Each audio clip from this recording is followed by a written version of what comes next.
సేమ్యా అంటే అందరూ తినటానికి చాలా ఇష్టపడతారు. ఎందుకంటే తేలిగ్గా ఉడుకుతాయి. ఈజీగా ఉప్మా గానీ, స్వీట్ గానీ చేసేసుకోవచ్చు. మరి అలాంటి సేమ్యా బయట మార్కెట్‌లో దొరికాయి.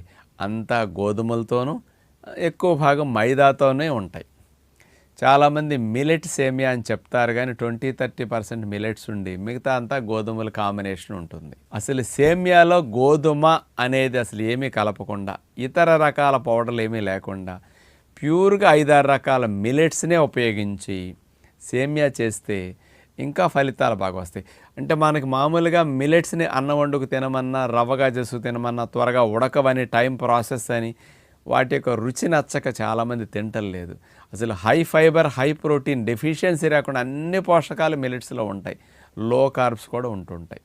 మరి అలాంటి మిల్లెట్స్నే ఉపయోగించి సేమియా పద్ధతిలో కనుక colours, flavours, binding agents, preservatives